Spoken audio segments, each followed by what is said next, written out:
저는 지금 이 이야기를 하면서도 가슴이 먹먹합니다. 누군가는 세상에 그런 일이 어딨냐고 하실지도 모르겠습니다. 하지만 이건 분명히 제 인생에서 실제로 일어난 일이고 저는 평생 잊지 못할 이야기입니다. 그 사람을 처음 만난 건 제가 인쇄 회사에서 격리로 일하던 시절이었습니다. 그때 제 나이 26, 부모님을 일찍 여의고 혼자 고생하며 살고 있을 때였습니다. 회사라 해봐야 을지로 골목 안쪽에 있는 작은 인쇄소였어요. 직원이 20명도 채 안 되는 늘 잉크 냄새가 가득한 곳이었습니다. 저는 입출금 관리하고 급여 정산하는 일을 맡고 있었습니다. 하루 종일 숫자만 들여다보는 일이었지만 그마저도 제겐 안정이었죠. 그 시절엔 그게 전부였습니다. 그 사람은 인쇄기계를 다루는 기사였습니다. 솔직히 처음엔 첫인상이 그다지 좋지 않았습니다. 키도 작고 늘 기름때 묻은 작업복 차림에 얼굴엔 잉크 자국이 묻어 있었거든요. 손톱 사이까지 새까맣게 때가 끼어 있어서 처음엔 눈길조차 잘 안 갔습니다. 회사 여직원들 사이에서도 그 사람 얘긴 거의 나오지 않았습니다. 외모도 평범하고 말수도 적어서 존재감이 없던 사람이었으니까요. 그냥 조용히 자기 일만 묵묵히 하는 그런 사람이었습니다. 그러던 어느 날 제가 창고에서 높은 선반을 정리하다가 그만 떨어질 뻔한 일이 있었습니다. 그날따라 사장님이 갑자기 창고 정리를 시키셨는데 선반이 사람 키보다 한참 높았습니다. 의자 2개를 포개 올라가 상자를 꺼내던 중 순간 중심을 잃었습니다. 그때 누군가 제 팔을 세게 붙잡았습니다. 깜짝 놀라 내려다보니 그 사람이었습니다. 괜찮냐고 묻는 그의 목소리는 진심이 느껴졌습니다. 저는 가슴이 두근거려 아무 말도 못하다가 겨우 고맙습니다 한마디를 내뱉었습니다. 그는 제 옆에 쪼그려 앉아 바닥에 흩어진 서류들을 하나하나 주워 담았습니다. 잉크가 묻은 손으로 조심스럽게 종이를 정리하는 모습이 묘하게 마음에 남았습니다. 다음부터 높은 곳에 있는 물건 꺼낼 일 있으면 절 부르세요. 제가 도와드릴게요. 그가 그렇게 말하던 순간 저는 처음으로 그 사람의 얼굴을 제대로 보게 되었습니다. 기름때 묻은 작업복 차림이었지만 그날따라 이상하게 듬직해 보였습니다. 평소 말 한마디 제대로 나눠본 적도 없는데 다음부터 자기를 부르라는 말이 조금은 어색했습니다. 그런데 이상하게도 그 말이 싫지 않았습니다. 가슴 한쪽이 괜히 따뜻해지는 기분이 들었습니다. 그는 작업복 주머니에서 사탕 하나를 꺼내 제게 내밀었습니다. 놀라셨을 텐데 이거 드시면 마음이 좀 진정될 거예요. 다 큰 어른에게 사탕으로 놀란 마음을 진정시키라니 좀 웃기고 그 말을 건네는 말투 역시 서툴렀지만 이상하게 진심이 느껴졌습니다. 작은 사탕 하나였지만 그날따라 그게 유난히 따뜻하게 느껴졌습니다. 그 일이 있고 나서 괜히 그 사람이 눈에 들어오기 시작했습니다. 늘 말없이 일만 하던 사람이라 어떤 사람인지 문득 궁금해졌습니다. 그래서 점심시간에 김대리님께 슬쩍 물어봤습니다. 김대리님이 미소를 지으며 말했습니다. 아, 그 친구 참 착해요. 누가 힘든 일 있으면 제일 먼저 나서서 도와요. 그 말을 듣는데 왠지 마음이 따뜻해졌습니다. 그동안은 그저 말없고 무뚝뚝한 사람이라고만 생각했는데 알고 보니 속이 깊고 남을 먼저 챙길 줄 아는 사람이었습니다. 그렇게 알고 나니 그 사람의 모습이 전보다 훨씬 다르게 보였습니다. 외모는 별로였지만 마음씨만큼은 금 같은 사람이구나 싶었고 왠지 모르게 그가 있는 방향으로 자꾸만 시선이 갔습니다. 그 일이 있은 뒤로 남편은 지나가다 마주칠 때마다 제게 인사를 건넸습니다. 오늘도 고생 많으세요. 점심은 드셨어요? 어제 비 많이 왔는데 퇴근길은 괜찮았어요? 그의 말 한마디 한마디가 제게는 참 크게 와닿았습니다. 혼자 살다 보니 제 안부를 물어주는 사람이 없었는데 그 작은 관심이 이상할 만큼 따뜻하게 느껴졌습니다. 외삼촌 댁에 있을 때도 눈치만 보며 살았고 독립한 후에는 정말 혼자였습니다. 고시원에서 자취하며 출퇴근하는 게 제 전부였던 삶이었습니다. 그러던 어느 날 점심시간이었습니다. 회사 근처 작은 분식집에서 혼자 김밥을 먹고 있었습니다. 다른 직원들은 늘 둘씩 셋씩 모여서 식사를 했지만 저는 그럴 여유가 없었습니다. 형편이 넉넉하지 않아 늘 간단히 한 끼로 때우곤 했습니다. 그날도 창밖으로 쏟아지는 햇살을 멍하니 바라보며 김밥을 먹고 있었는데 문득 문이 열리더니 남편이 들어왔습니다. 그는 제 자리를 발견하곤 잠시 망설이다가 다가왔습니다. 혼자 드시나 봐요? 저도 혼자 먹으려고 왔는데 괜찮으면 같이 먹어도 될까요? 그 말에 저는 웃으며 고개를 끄덕였습니다. 거절할 이유는 딱히 없었으니까요. 남편은 제 맞은편 자리에 조심스레 앉더니 라면 한 그릇을 시켰습니다. 처음엔 어색했습니다. 서로 말없이 음식만 먹었고 분식집 안엔 라면 끓는 소리만 조용히 들렸습니다. 그 정적을 깨듯 남편이 조심스럽게 입을 열었습니다. 저는 고시원에 살아요. 4평짜리 작은 방인데 창문도 없어요. 순간 왜 이런 이야기를 하는 걸까 싶었습니다. 그는 멈추지 않고 말을 이어갔습니다. 저는 부모님이 안 계세요. 형제도 없고요. 어려서부터 혼자였어요. 그래서 돈을 모으는 게 늘 쉽지 않았습니다. 월급 받아도 월세 내고 생활비 쓰면 남는 게 거의 없거든요. 그래도 청약저축은 계속 넣고 있어요. 언젠가는 제 힘으로 작은 집 하나 마련해 보려고요.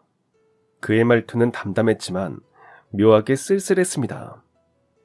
그 말 속엔 허세도 꾸밈도 없었습니다. 그저 진심이 묻어 있었고 그게 더 마음을 울렸습니다.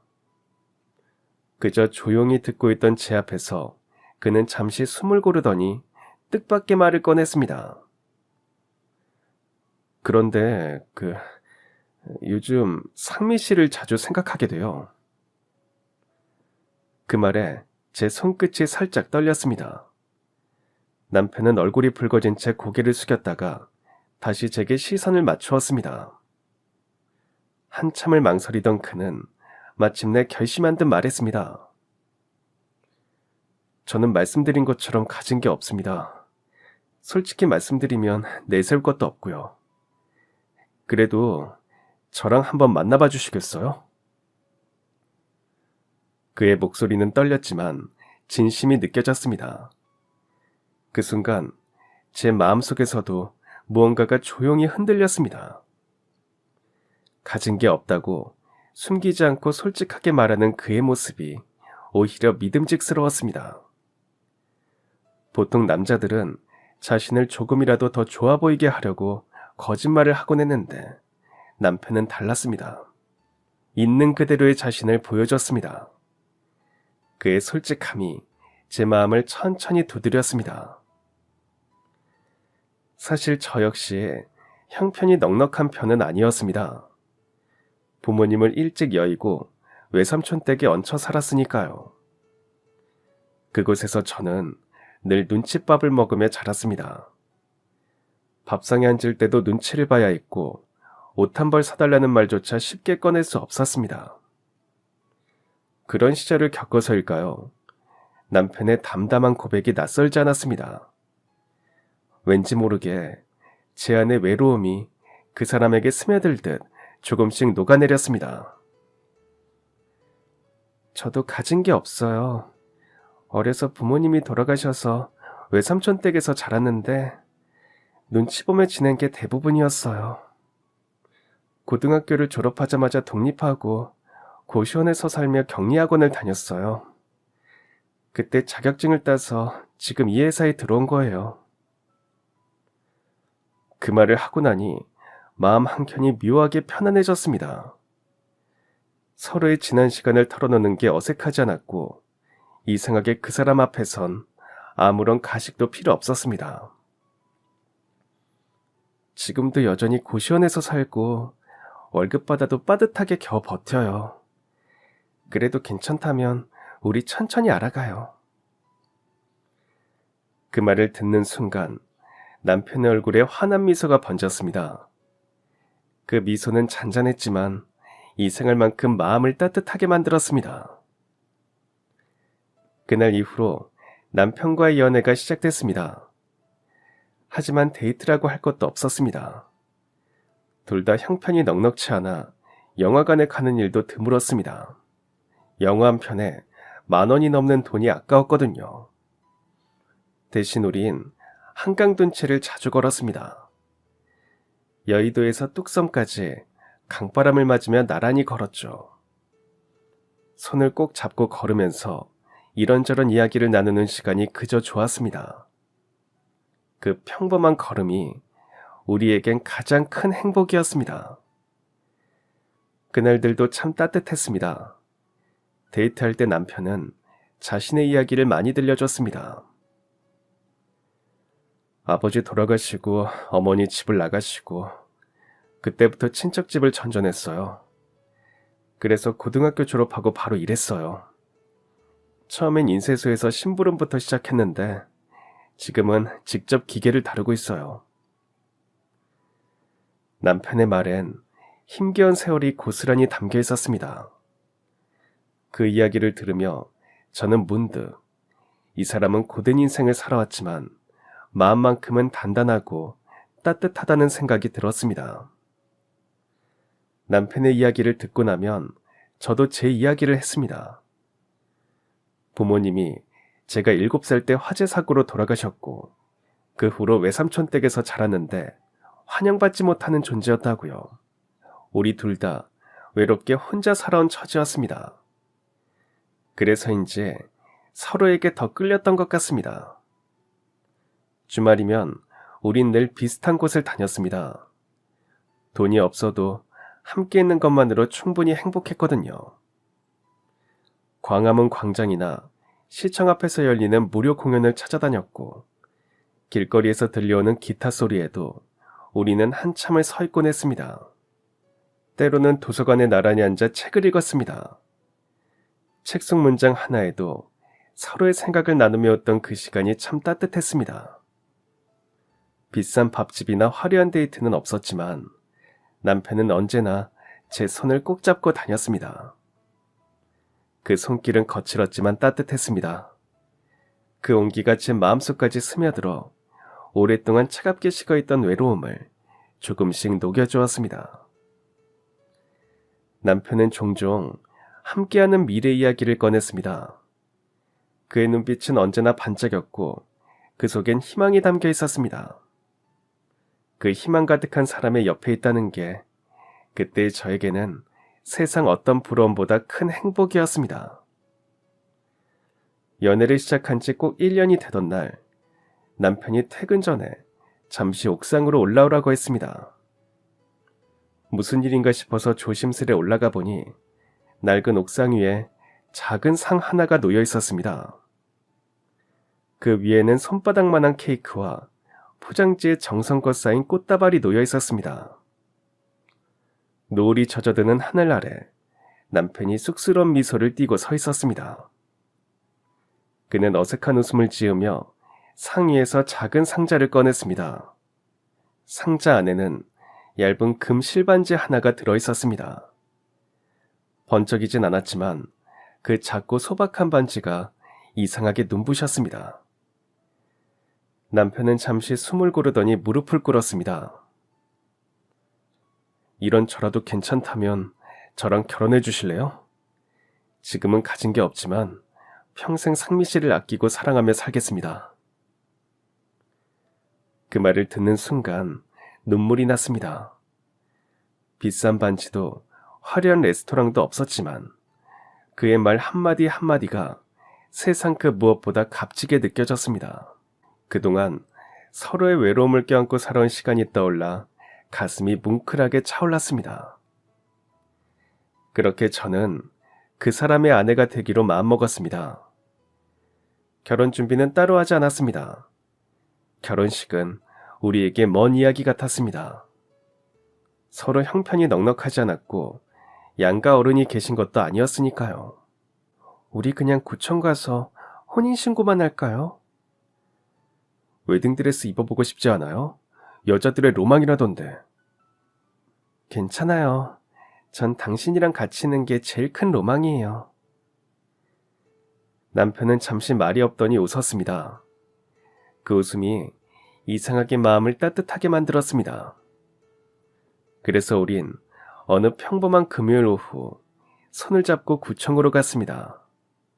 작은 창고 앞에서 혼인신고서를 나란히 작성했습니다. 직원이 서류를 확인하고 도장을 찍은 뒤 미소를 지었습니다. 예식장도 하얀 드레스도 없었지만 그날 우리 둘만의 결혼식은 그렇게 조용하고 단단하게 완성했고 그렇게 우리는 부부가 됐습니다. 신혼집은 보증금 500만 원에 월세 40만 원짜리 투룸에서 시작했습니다. 회사에서 멀어서 출퇴근이 불편하긴 했지만 그래도 둘이 살기에 적당했습니다. 신혼가구도 필요한 것만 중고 가구점에서 사고 침대는 남편이 직접 만들었습니다. 남편이 손재주가 좋은 편이었거든요. 비록 새 침대는 아니었지만 남편이 우리 부부를 위해 정성껏 만든 침대라 저한테는 세상에서 제일 좋은 침대였습니다. 남편은 새벽이면 먼저 일어났습니다. 인쇄소는 아침 일찍 문을 열었거든요. 저는 전날 밤에 남편이 먹을 아침을 미리 준비해두고 남편보다 조금 늦게 일어나 남편과 함께 먹을 도시락을 챙겨가곤 했습니다.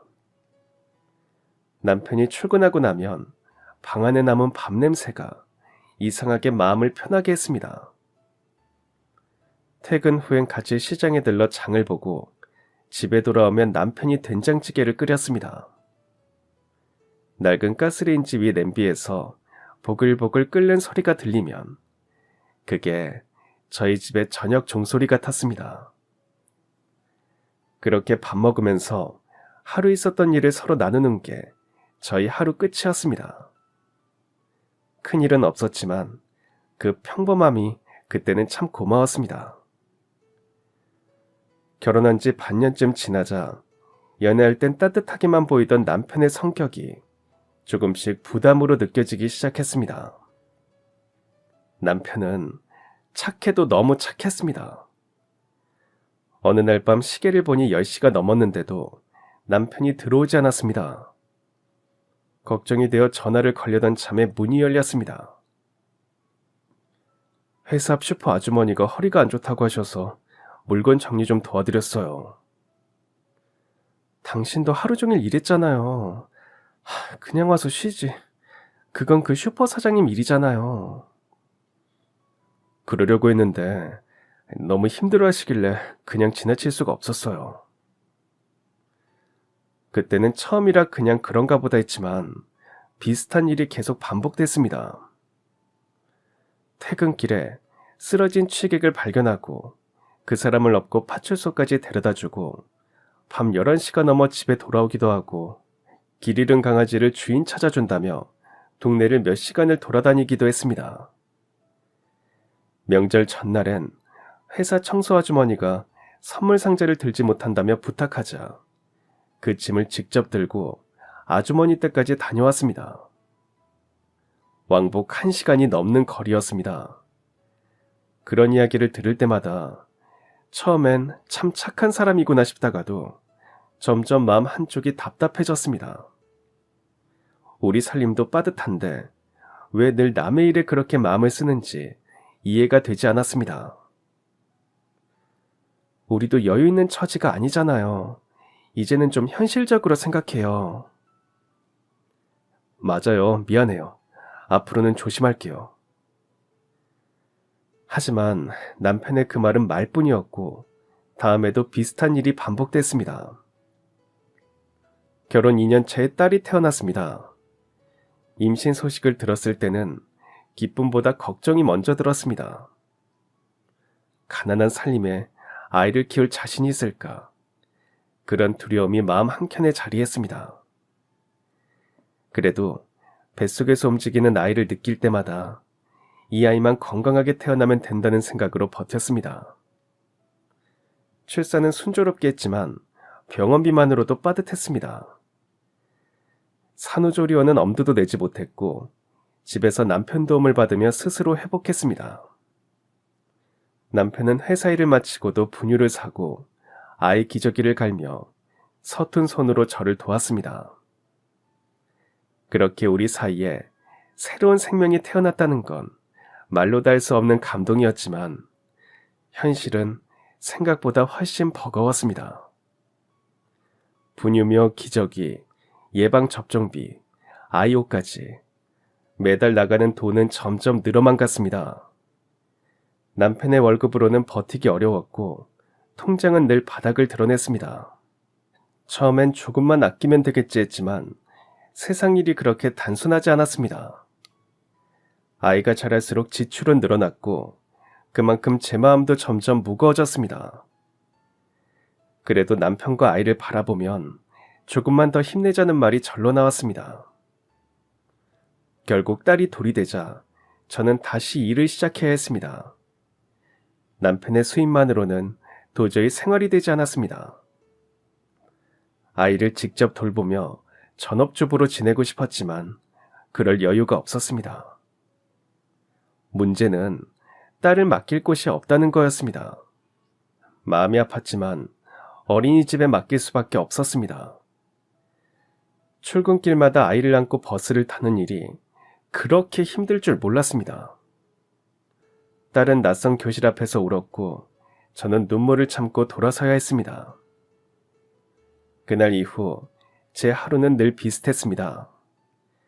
새벽에 일어나 딸을 씻기고 밥을 먹이고 옷을 입혔습니다. 출근 전 어린이집에 데려다 주고 나면 이미 하루가 반쯤 지나버린 듯한 기분이었습니다. 퇴근하자마자 곧장 어린이집으로 달려가 딸을 데려왔습니다. 집에 오면 밥을 먹이고 씻기고 아이가 잠들 때까지 곁을 지켰습니다. 그제야 잠깐 숨을 돌릴 수 있었지만 남은 건 설거지와 빨래였습니다. 하루 종일 정신없이 움직였는데도 끝나지 않은 일이 늘 기다리고 있었습니다. 몸은 늘 피곤했지만 아이가 잠든 얼굴을 보면 이상하게도 마음이 풀렸습니다. 조금만 더 버티면 괜찮아질 거야. 그 한마디를 되뇌며 저는 그렇게 매일을 버텼습니다. 그런데 남편은 여전했습니다. 제가 아이를 돌보며 회사 일을 병행하느라 하루하루가 버거웠던 그때 남편은 여전히 남을 돕는 일을 멈추지 않았습니다. 회사 문방구 할아버지가 짐을 나른다며 힘들어하자 도와드렸고 옆집 독거노인 방 전등이 나갔다며 찾아가 갈아드렸습니다. 퇴근길엔 장바구니가 무거운 할머니를 집까지 모셔다 드리기도 했습니다. 나는 하루 종일 일하고 집에 돌아와 아이 재우느라 눈코 틀 새가 없는데 남편은 여전히 우리보다 다른 사람을 먼저 챙기고 있었던 겁니다. 우리 아이도 제대로 못 돌보면서 왜 남의 일에 신경을 써요? 당신은 남편이고 아빠잖아요. 가족부터 챙겨야죠. 당신이 착한 거 알아요. 하지만 우리 형편 좀 생각해요. 지금은 그런 여유 없어요. 그날도 그렇게 말했지만 남편은 다음날 또 비슷한 일을 했습니다. 늘 미안하다고 말하면서도 그의 행동은 좀처럼 바뀌지 않았습니다. 그러던 어느 날이었습니다. 그날은 아침부터 비가 쏟아졌습니다. 하루 종일 일하고 퇴근길에 딸을 데리고 어린이집을 들렀습니다. 한 손엔 우산, 한 손엔 아이, 장바구니까지 들고 오느라 숨이 찼습니다. 집에 도착했을 땐 이미 저녁 8시가 넘었는데 남편은 아직도 오지 않았습니다. 시간이 갈수록 불안과 짜증이 함께 올라왔습니다. 전화는 계속 연결이 안 됐고 밖은 점점 어두워졌습니다. 그날따라 딸은 보챘고 저는 청소와 밥 준비를 하며 시계를 몇 번이나 쳐다보았습니다. 밤 10시가 훌쩍 넘은 시각, 현관문이 열리더니 남편이 젖은 모습으로 들어왔습니다. 온몸에서 물이 뚝뚝 떨어졌고 허리를 부여잡은 채 힘겹게 서 있었습니다. 미안해요. 퇴근길에 쓰러져 계신 어르신을 병원에 모셔다 드렸어요. 또요? 또 그런 일이에요? 제 목소리가 높아졌습니다. 딸이 놀라 울음을 터뜨렸고 방 안은 금세 뒤섞인 소리로 어수선해졌습니다. 남편은 젖은 머리를 쓸어넘기며 천천히 말을 이었습니다. 쪽방촌 골목을 지나는데 어르신이 비를 맞은 채 쓰러져 계셨어요. 의식도 없고 주변에 아무도 없어서 그냥 지나칠 수가 없었어요. 그 말에 순간 말이 막혔습니다. 착한 마음이라는 걸 모르는 건 아니었습니다. 하지만 지금 우리 상황이 어떤데 또 남의 일에 몸을 던지는지 이해가 되지 않았습니다. 남편은 비 오는 길에 택시가 잡히지 않아 그 노인을 업고 40분을 걸었다고 했습니다. 그 과정에서 비탈길에서 미끄러졌는데 노인을 떨어뜨리지 않으려다가 대신 자기 몸을 부딪혔다고 했습니다. 그래서 허리를 다쳤다는 겁니다. 그 이야기를 들으면서도 저는 마음이 복잡했습니다. 걱정보다 먼저 답답함이 밀려왔습니다. 왜 꼭 그렇게까지 해야 하나? 왜 우리 가족보다 남을 먼저 챙기는 걸까? 남편은 고통스러운 표정으로 허리를 붙잡고 앉았지만 제 입에서는 차가운 말만 나왔습니다. 당신이 착한 건 알아요. 그런데 그 착함이 이제는 무섭네요. 그날 밤 젖은 옷을 말리며 한참을 말없이 앉아있던 남편의 모습이 오래도록 잊히지 않았습니다. 다음날 아침 남편은 끝내 일어나지 못했습니다. 허리를 조금만 움직여도 얼굴이 일그러졌습니다. 남편을 급히 병원에 데려가자 의사는 조용히 말했습니다. 허리 디스크가 손상됐네요. 당분간 무거운 건 절대 들지 마세요. 검사비와 치료비가 만만치 않았습니다. 그동안 아껴 모아둔 생활비와 비상금을 모두 써야 했습니다. 아이 분유값과 어린이집 비용으로 남겨둔 돈이 한순간에 사라졌습니다. 남편은 병실 침대에 누워 있었고 저는 계산서를 손에 쥔 채 멍하니 서 있었습니다. 마음 한구석에서 걱정보다 분노가 올라왔습니다. 당신 때문에 우리 집 거덜나게 생겼어요. 그 노인이 당신한테 뭐라도 해줬어요? 치료비라도 내줬어요? 남편은 아무 대답도 하지 않았습니다. 그저 미안해요라는 말만 반복했습니다. 미안하단 말 이제 그만해요. 이제 정신 좀 차려요. 그 말이 끝나자 병실 안은 조용해졌습니다. 남편은 고개를 숙인 채 아무 말도 하지 않았고 그 모습이 오히려 제 마음을 더 복잡하게 만들었습니다. 걱정과 답답함, 그리고 알 수 없는 서글픔이 뒤섞여 그날 밤 저는 병실 복도에서 한참을 울었습니다. 남편은 퇴원한 뒤에도 허리 통증이 쉽게 가라앉지 않았습니다. 한동안 무거운 물건은 들지도 못했고 움직일 때마다 얼굴을 찡그렸습니다. 그 시기 저는 남편에게 점점 차가워졌습니다. 밥상을 차려도 말없이 놓고 식사 중에도 대화는 거의 없었습니다. 남편이 무슨 말을 해도 건성으로 대답했습니다. 그렇게 몇 주가 지났을 때였습니다. 남편이 주말마다 어딘가를 다녀오기 시작했습니다. 주말마다 어디 가요? 그 어르신 병문안 좀 다녀올게요. 당신 허리도 아직 다 낫지 않았잖아요. 거길 왜 또 가요? 그분이 혼자 사시거든요. 찾아오는 사람이 아무도 없어요. 그 말에 저는 더 이상 아무 말도 하지 않았습니다. 답답했지만 이제는 뭐라 해도 소용이 없다는 걸 알았기 때문입니다. 그 뒤로 남편은 매주 토요일마다 어르신을 찾아갔습니다. 쪽방촌에 혼자 사신다는 분이었습니다. 남편 말로는 방이 2평도 안 되고 화장실도 공동이라 했습니다. 남편은 어르신 방을 청소해드리고 쓰레기를 버려드렸습니다. 제가 반찬을 하면 조금 덜어 그분께 가져다 주기도 했습니다. 한 번은 어르신의 빨래를 맡아 집에 가져오기도 했습니다. 빨래방에 맡길 돈이 없다고 해서 남편이 직접 세탁하겠다고 들고 온 것이었습니다. 그 빨래를 바라보며 제 속이 뒤집혔습니다. 우리 집 빨래도 감당이 안 되는데 왜 남의 옷까지 맡아야 하나 싶었습니다. 하지만 그때도 말하지 않았습니다. 아무리 말해도 바뀌지 않는 사람이라는 걸 이미 알고 있었으니까요. 그렇게 몇 달이 흘렀습니다. 남편은 여전히 주말이면 어르신을 찾아갔고 가끔 그분 이야기를 들려주곤 했습니다. 어르신이 예전에 건설회사를 운영하셨고 사업도 크게 하셨다네요. 그런데 아들이 교통사고로 세상을 떠나고 얼마 뒤 아내도 병으로 돌아가셨대요. 그 후로는 의지할 사람 없이 혼자 지내신대요. 너무 외로워 보이세요. 제가 아니면 찾아오는 사람이 없대요. 남편의 표정에는 안쓰러움이 묻어 있었습니다. 그 마음이 나쁘다는 건 알지만 저는 점점 이해가 되지 않았습니다.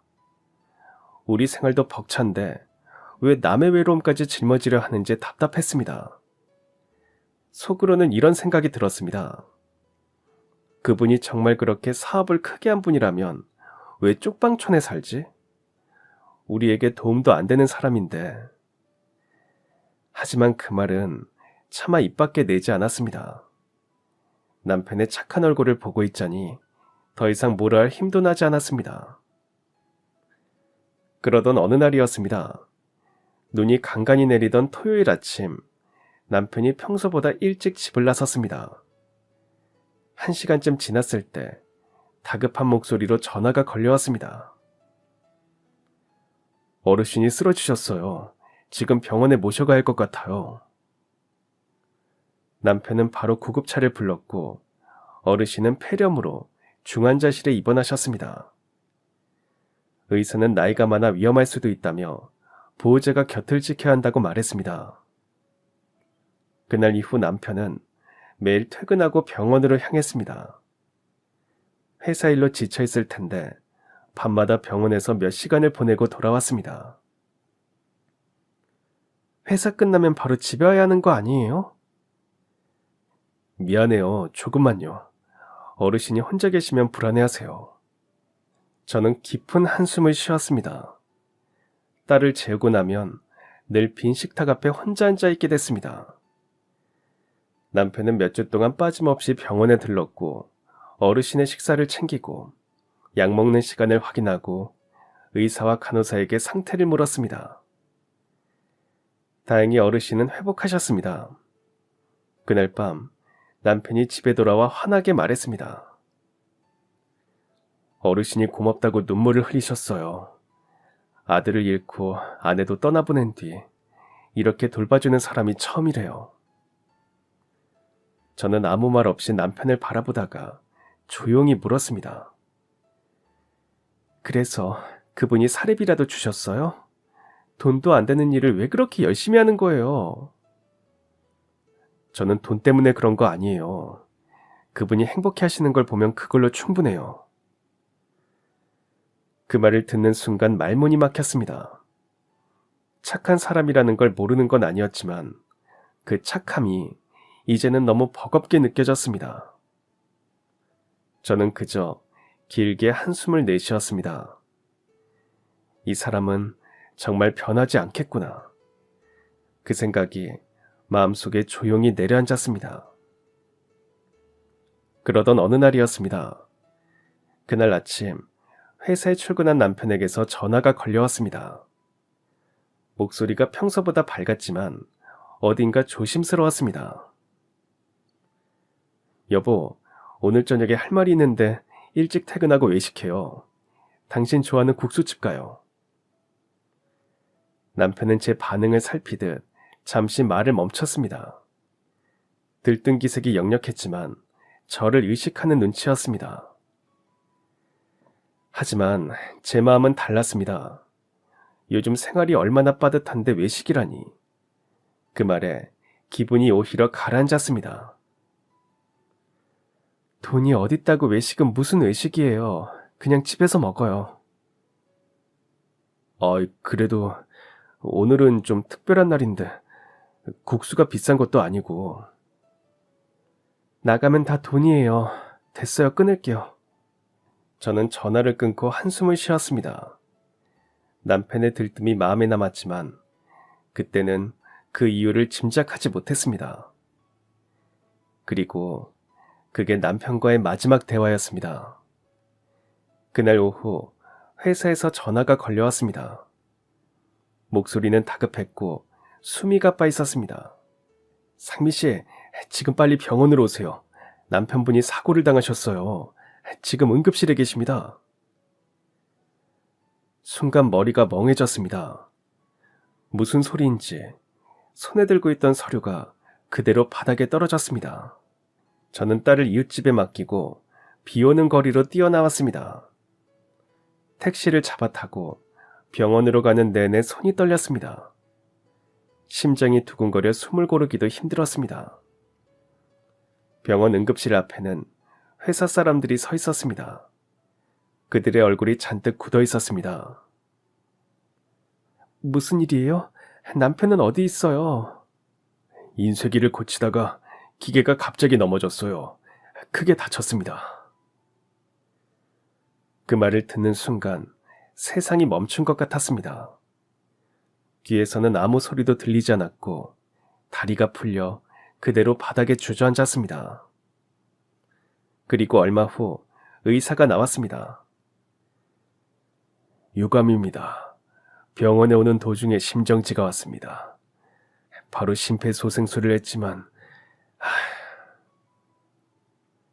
그 순간 다리에 힘이 풀려 바닥에 주저앉았고 회사 사람들이 저를 부축했습니다. 응급실 안으로 들어가니 남편이 하얀 시트 위에 누워 있었습니다. 저는 조심스럽게 다가가 남편의 손을 잡았습니다. 남편의 손은 아직 따뜻했습니다. 하지만 그 온기가 점점 식어가는 게 느껴졌습니다. 미안해요. 아까 전화할 때 쏘아붙여서. 외식하자고 했을 때 그냥 좋다고 할걸. 왜 그랬을까요? 말이 끝나지도 못하고 흐느낌만 새어나왔습니다. 그렇게 남편 손을 잡은 채 저는 한참을 울었습니다. 시간이 멈춘 것처럼 세상이 조용했습니다. 장례식은 조용히 치렀습니다. 3일장이었고 빈소는 병원 장례식장이었습니다. 회사 동료들이 찾아와 조문을 했습니다. 그들이 저를 올리고 나가면 빈소는 금세 다시 고요해졌습니다. 향냄새만이 텅 빈 공기를 채우고 있었습니다. 가족이라 부를 사람은 아무도 없었습니다. 남편도 저도 세상에 홀로 남은 사람이었으니까요. 장례 비용은 회사에서 일부 도와줬습니다. 남편의 사고는 산재로 처리되었고 보험금도 나왔습니다. 하지만 그 돈이 위로가 되지는 않았습니다. 상복을 입은 채 영정사진을 바라보며 생각했습니다. 이렇게 갑자기 떠날 줄 알았다면 그날 전화라도 다정히 받아줄 걸. 그날 이후 제 세상은 조용해졌습니다. 남편을 떠나보낸 뒤 저는 쉴 틈도 없이 일에 매달렸습니다. 슬퍼할 시간조차 없었습니다. 살아야 했으니까요. 회사에 복귀했고 퇴근 후엔 식당 아르바이트를 했습니다. 주말에도 쉴 수 없었습니다. 딸은 여전히 어린이집에 맡겼고 저녁이면 데려와 밥을 먹이고 재운 뒤 다음날 새벽 또 같은 하루를 시작했습니다. 그렇게 하루하루를 버텼지만 생활은 나아지지 않았습니다.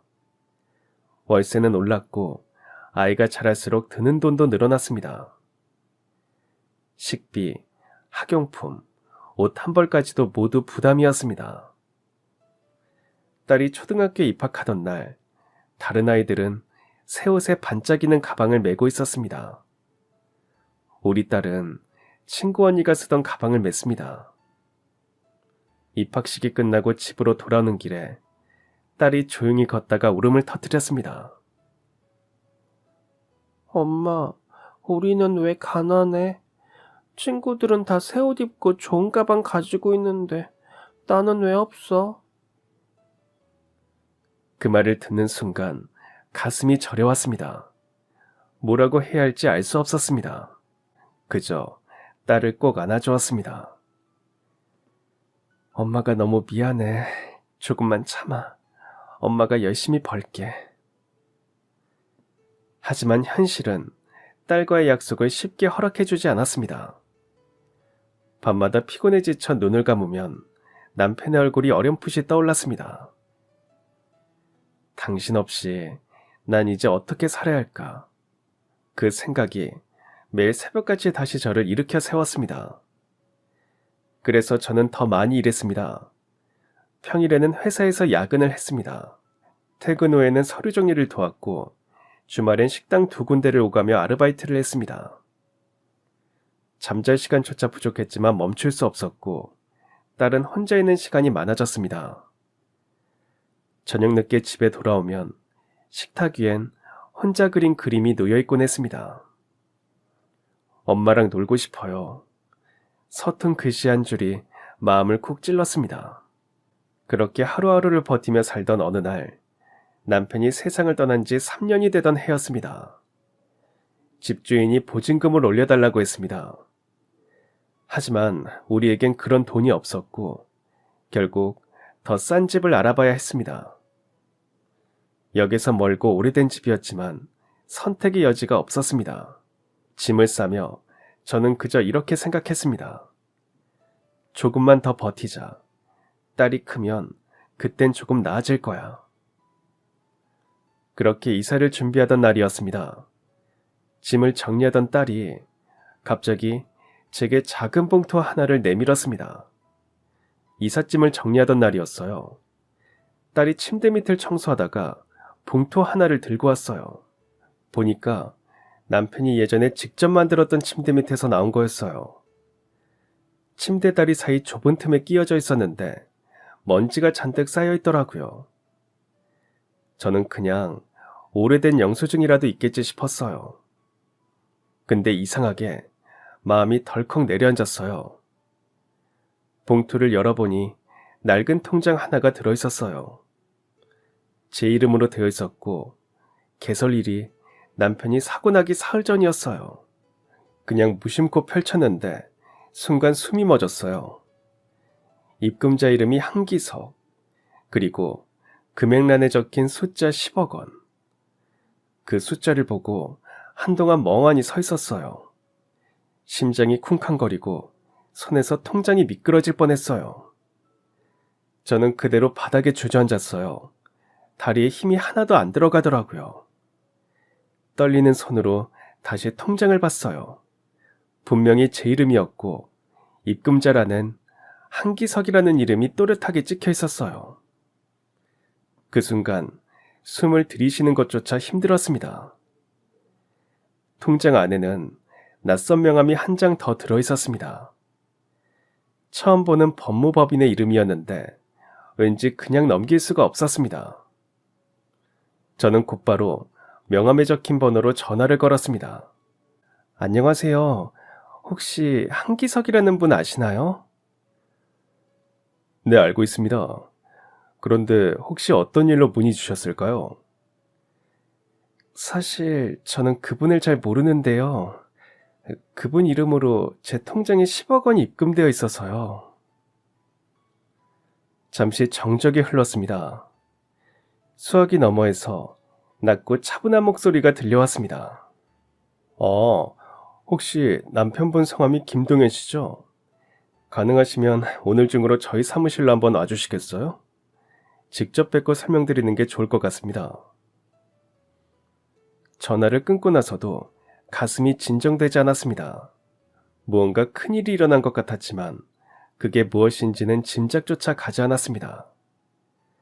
그날 오후 저는 바로 강남에 있는 법무법인으로 향했습니다. 사무실 문을 열자 중년의 변호사 한 분이 직접 나와 저를 맞이했습니다. 한기석 어르신은 남편분이 사고를 당하시기 얼마 전에 돌아가셨습니다. 그리고 어르신께서는 돌아가시기 전에 유언장을 작성하셨습니다. 그 유언장에 남편분을 상속인으로 지정하셨습니다. 한기석 어르신의 전 재산을 바로 남편분께 남기신 겁니다.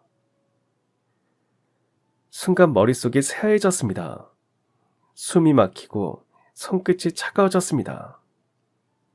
변호사는 조용히 서류철 하나를 꺼내 제 앞에 내밀었습니다. 이게 유언장 사본입니다. 직접 읽어보시겠어요? 손이 떨렸습니다.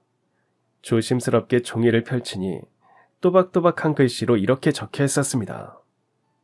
나는 평생 돈을 벌기 위해 살았다.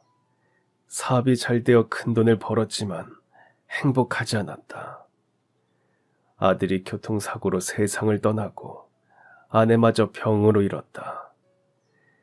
그 후로 돈이 무슨 의미가 있나 싶었다. 혼자 쪽방촌에서 죽음을 기다리며 살았다. 그러던 어느 날 그 청년을 만났다. 비 오는 날 길가에서 쓰러진 나를 업고 병원까지 데려갔다. 자기 허리를 다치면서까지 나를 지켜줬다. 그 후로 매주 찾아와 말동무가 되어주고 방을 청소해주고 빨래를 해주었다. 밥을 챙겨주며 건강하셔야 한다고 웃던 그 청년 덕분에 나는 다시 삶이 의미 있다는 걸 느꼈고 돈보다 사람이 중요하다는 걸 깨달았다. 그래서 내 전 재산을 그 청년에게 남긴다. 부디 행복하게 살아주기를 바란다. 글을 읽는 내내 손끝이 떨렸습니다. 눈물이 멈추질 않았습니다. 그제야 모든 게 이해됐습니다. 남편이 그날 아침 들뜬 목소리로 오늘 좋은 일이 있다고 했던 이유를요. 그는 아마도 변호사로부터 연락을 받았던 겁니다. 한기석 어르신이 세상을 떠남에 남긴 유산 이야기를 들었던 거겠죠.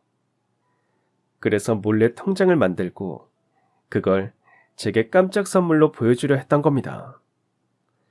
남편은 그날 아침 제게 말했었죠. 오늘 저녁에 할 말이 있어요. 좋은 일이에요. 그 말이 떠오르는 순간 가슴이 무너져 내렸습니다. 남편은 돈을 자랑하려던 게 아니라 자신을 믿고 따르던 어르신이 남긴 그 마음을 저와 나누고 싶었던 거였습니다. 그런데 저는 그 마음도 모른 채 그를 몰아붙이고 상처를 줬던 겁니다. 눈물이 멈추질 않았습니다. 변호사는 제게 조용히 물 한 잔을 내밀며 한참을 기다려 주었습니다. 한참 후에야 겨우 정신을 추스르고 입을 열었습니다. 그럼 이 돈이 정말 저희 거라는 말씀이신가요? 네, 유언장에 명시된 대로 남편분께 상속이 이루어졌고 남편분이 생전에 직접 아내 앞으로 입금해달라고 요청하셨습니다. 따라서 법적으로 배우자이신 김상민 씨와 따님께 상속됩니다. 그 말을 듣는데 또다시 눈물이 쏟아졌습니다. 남편은 마지막 순간까지 우리를 생각했던 겁니다. 그 10억 원은 단순한 돈이 아니었습니다. 그건 남편이 베푼 선함의 결과이자 평생 성실히 살아온 그 사람의 마음이었습니다. 그 돈으로 저는 그동안 쌓인 빚을 모두 갚았고 딸과 함께 살 작은 아파트를 샀습니다. 역세권은 아니었지만 햇빛이 잘 드는 깨끗한 새 집이었습니다. 딸은 태어나 처음으로 자기 방을 갖게 됐습니다. 방 안에 커튼을 달고 자기 책상 위에 인형을 올려두며 하루 종일 들떠 있었습니다. 그 아이의 눈이 반짝이던 그날을 지금도 잊을 수 없습니다. 저는 그 모습을 보며 남편이 우리에게 남겨준 사랑이 이런 모습이구나 싶었습니다. 저는 남편이 바랬던 것처럼 딸아이와 더 많은 시간을 보내고 싶어서 집 근처에 작은 카페를 열었고 이제는 매일 아침 문을 열며 커피 향으로 하루를 맞이합니다. 딸 역시 하고 싶던 일들을 하나씩 이루어가고 있습니다. 피아노 학원에도 다니고 미술 학원에도 등록했습니다. 새 옷을 입고 환하게 웃는 딸의 모습이 그렇게 예쁠 수가 없었습니다. 어느 날 딸이 제 손을 꼭 잡고 물었습니다. 이거 아빠가 도와주신 거 맞지? 아빠 정말 대단해. 나도 커서 아빠처럼 착한 사람이 될래. 그 말을 듣는 순간 눈물이 핑 돌았습니다. 남편이 남겨준 건 돈이 아니라 우리 삶을 다시 따뜻하게 만들어준 사랑의 마음이었다는 걸 그제야 깨달았습니다. 얼마 전 딸과 함께 남편의 납골당에 다녀왔습니다. 남편이 좋아하던 해바라기를 한 다발 사서 들고 갔습니다. 햇살이 부드럽게 내리쬐는 날이었습니다. 무덤 앞에 해바라기를 놓고 한참을 바라보다가 조심스럽게 말을 꺼냈습니다. 여보, 이제야 당신 마음을 알겠어요. 그땐 당신이 왜 그렇게 사는지, 왜 그렇게 남을 먼저 챙겼는지 이해하지 못했어요. 한참 동안 바람만 불었습니다. 그 바람이 마치 남편의 대답처럼 느껴졌습니다. 착하게 사는 게 손해보는 게 아니더라고요. 결국엔 언젠가 꼭 돌아오더라고요. 당신이 한기석 어르신에게 베푼 그 선행이 이렇게 우리 가족을 지켜줬어요. 가슴이 먹먹해졌습니다. 손끝으로 묻은 흙을 털며 조용히 속삭였습니다. 그때 화내고 이해 못해줘서 미안해요. 이제라도 정말 고맙다고 말하고 싶어요. 그 말을 하는데 문득 남편의 환한 미소가 눈앞에 그려졌습니다. 늘 따뜻하고 사람을 편하게 하던 그 미소였습니다. 그날 이후 저는 남편이 그랬던 것처럼 살고자 노력하고 있습니다. 카페에 어르신들이 오시면 커피를 조금 더 따뜻하게 내어드리고 동네에서 힘들어 보이는 사람을 보면 제가 할 수 있는 만큼 도와드립니다. 그리고 매달 고아원에 후원금을 보내며 남편이 제게 보여줬던 그 마음을 조금이라도 나누려 합니다. 이게 아마 남편이 제게 남긴 마지막 선물이겠죠. 돈이 아니라 사람을 먼저 생각하고 착하게 살아도 괜찮다는 마음 말이에요. 남편은 떠났지만 그의 따뜻함은 여전히 우리 곁에서 살아 숨쉬고 있습니다. 그럼 지금까지 사연 들어주셔서 감사합니다. 사연이 재밌으셨다면 구독과 좋아요 부탁드려요. 감사합니다. 안녕히 계세요.